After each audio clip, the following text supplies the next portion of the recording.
আমি সবকিছু হারিয়েছি। এটা আর কিছু ভাবার সময় নয়, এখন নিজেকে শেষ করার সময়।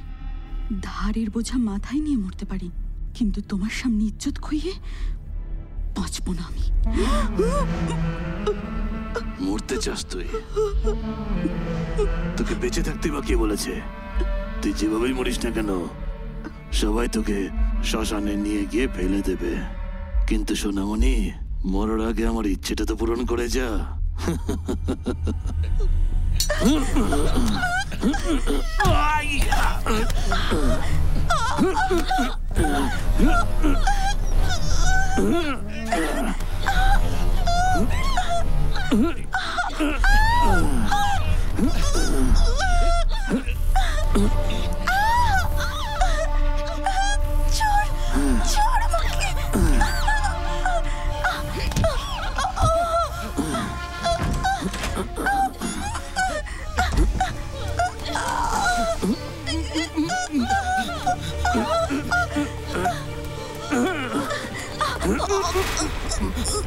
I'll kill you.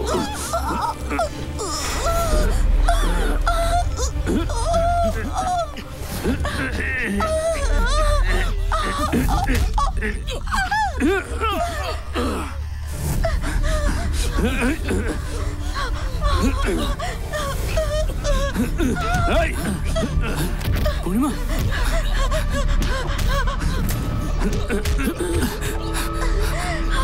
Purnima!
Hello. হ্যাঁ মনসুর, কেমন আছো? হ্যাঁ, আমি ঠিক আছি। আমি 2-3 দিন ধরে আনন্দকে ফোন করছি, ওকে পাচ্ছি না। না দাদা, ও এখানে নেই। ওখানে নেই তো কোথায় গেল? আসলে ও একটা কাজে বাইরে গেছে। 2-3 দিন ধরে ওকে ফোনে পাচ্ছি না, তাই খুব টেনশন হচ্ছিল। হ্যাঁ, আমিও ট্রাই করছি। ও ফোন করে নেবে, আপনাকে ফোন করার জন্য বলছি আমি। ওকে।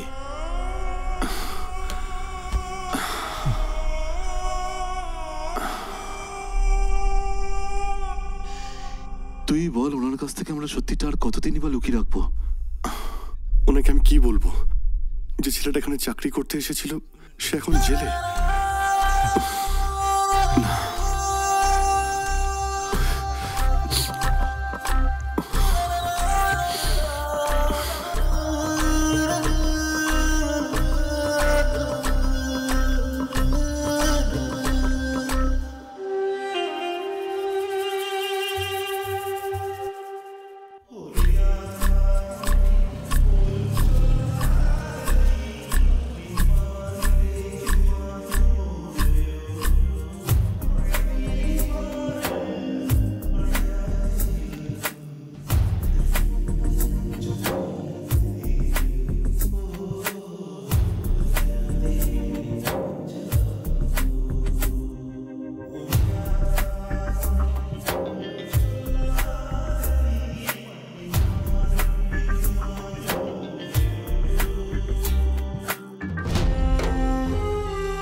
আনন্দ আর পূর্ণিমাকে জেল থেকে ছাড়া পাবে?